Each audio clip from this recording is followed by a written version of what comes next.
What's going on, everybody? It's etaprime back here again. Today we're going to be putting together a powerful all-AMD PC using the all-new AMD Ryzen 9800X3d. And I do want to mention that this is going to be my first X3D build. I know it's been around since Ryzen 5000, but I've kind of left it off the table for a little while. And I'm actually glad that I did, because coming out with that 9800X3D, seeing the performance this thing's putting out, it's definitely going to be a jump up from, what I've had in the past. And as we're putting this thing together, I will go over all the parts used. Starting out here with the motherboard, I opted to use the ASRock Phantom Gaming X870E Nova. I love the look of this. It's got their new PCIe easy release system, massive VRM cooler here with a built-in fan. This also supports up to 5 2280 M.2 drives, and you can add 2 SATA drives here if you really needed it. So a ton of storage can be added to this board. And obviously, it's using that X870 chipset, so it does support Ryzen 9000, and ASRock recently released an update so it can do gaming mode with the 9800X3D. When it comes to RAM, I'm going with 32 gigabytes of Viper running at 7000 megahertz, and 32 is going to be more than enough for my needs, but this board does support up to 256 gigabytes of RAM, so if I wanted to upgrade down the road, it's not going to be an issue. I'd like to give Newegg a shout out for sending over this 9800X3D. I was going to pick one up, but it was kind of out of my budget. They were kind enough to send one over for reviews. So if you're interested in picking one of these up or any of the parts you see in this video, I'll leave links to Newegg's website in the description. Now that I've got the CPU, RAM, and storage installed in this board, it's time to move over to the case. And this is one I've actually had my eye on for a couple months. It's a very inexpensive case from a company known as Gamdius. And one of the big reasons I wanted to get my hands on this is because of the display up front. It'll give us the temp of the GPU and CPU on the fly. But yeah, this thing should fit right in here. And given the GPU that I'm using, which is definitely a larger one because we're working with that 9800X3D, I definitely wanted a GPU that could kind of keep up with it. Should fit in here quite nicely. So far, it's going together quite nicely, but in order to power this thing up, I do need a power supply, and I opted to use the Asus Prime 850 watt. It's fully modular, and it'll give me plenty for that X3D and the GPU I opted to use. Now it's time to tackle cooling that 9800X3D, and for this, I was originally going to go with an air cooler because it's been so long since I've used one, but I already had this laying around, so I figured I'd go ahead and utilize it here. Should fit in this case nicely. It's the ID Cooling FrostFlow 240 XT.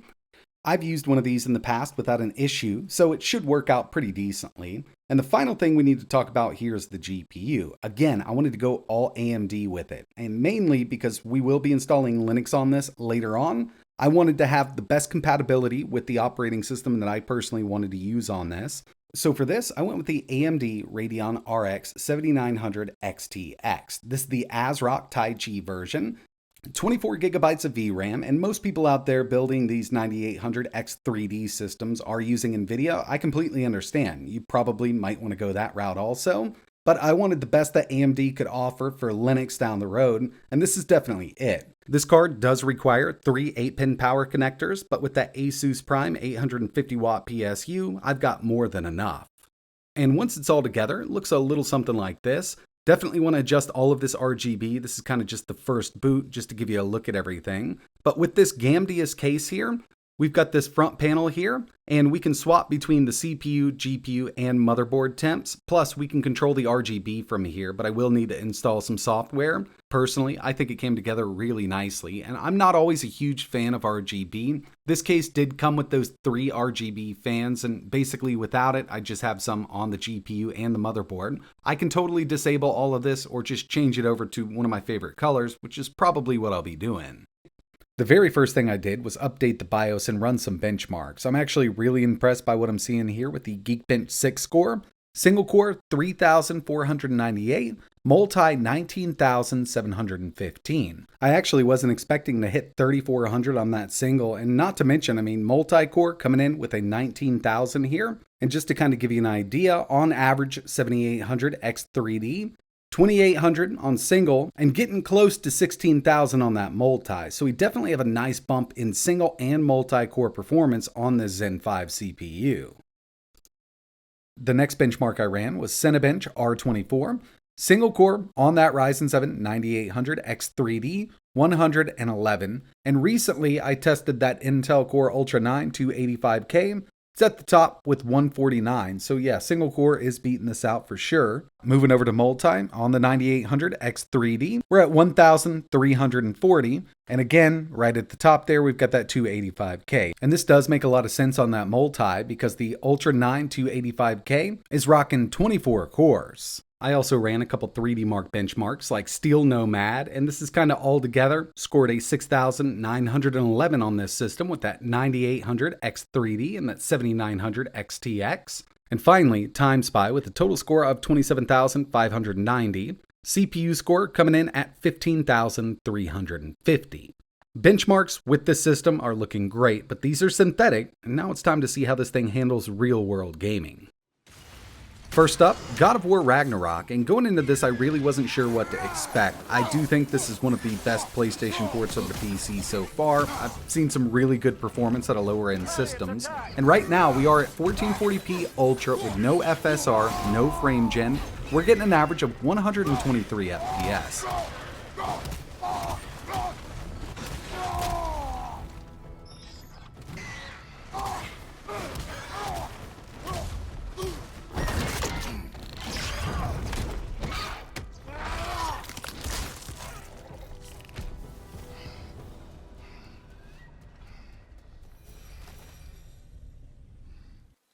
Next up, Black Myth Wukong, 1440p high settings. I did try very high settings, and we only had an average of 61, but we did get those dips under as this benchmark was running.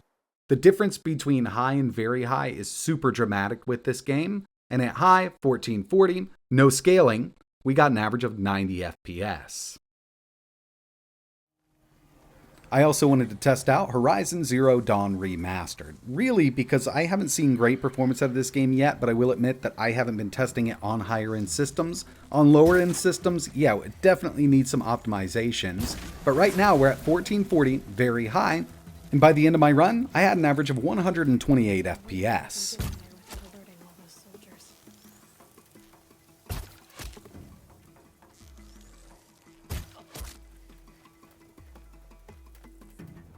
Starfield 1440 Ultra settings with FSR set to 70%. Still, to this day, even on that 7900 XTX with the 9800 X3d, I need to enable a little bit of FSR to get good performance out of it. At 100% resolution scale, even on this setup, in cities like this, we did see some dips under 60. It's a little unfortunate, but in these cities, you know, they're definitely harder to run.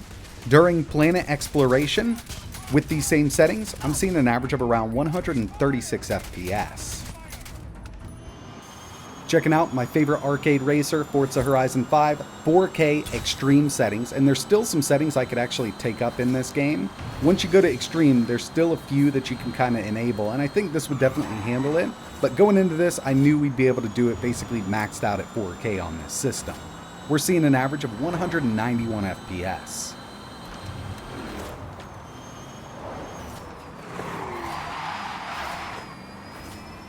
I went back a little bit to a game that I've been playing through again, Doom Eternal, 1440p Ultra Nightmare, and just seeing how well this runs, it's really amazing. Of course, I knew we'd see great performance out of it. An average of 396 FPS, and you can see in some areas, we're seeing around 430 FPS out of this game.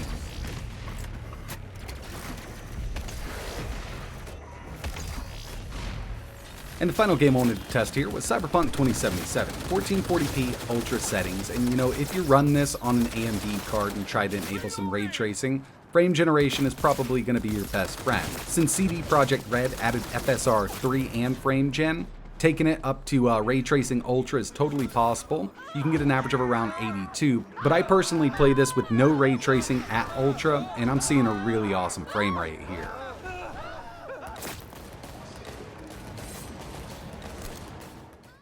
The next thing I wanted to talk about were CPU temps and overall TDP from the 9800X3d. When it comes to temps, it's going to be a bit different depending on what cooler you're using, and I've been seeing a lot of people using a 360. I opted for a 240mm. Not bad here. Average idle, 41. Average 1440p gaming, maxed out settings, 77. And while running the multi-core benchmark with Cinebench R24, it did hit 84 degrees Celsius. But, you know, it wasn't as high as I thought it would be, given that we're using a 240 here. I personally don't think you need a 360 unless you can kind of match that price of a 240 and you've got enough room in your case. Now, as for TDP, this is a 120 watt part. Average 1440p gaming, we were seeing around 80 watts across the board, and the maximum I saw this hit was actually 151 watts, which really isn't all that bad when you think about other CPUs on the market pulling up to around 300 watts. Now, of course, a lot of those do have more cores, more threads, but either way you look at it, up to 150 here, just while benchmarking, I mean, that's an extreme test, isn't bad at all.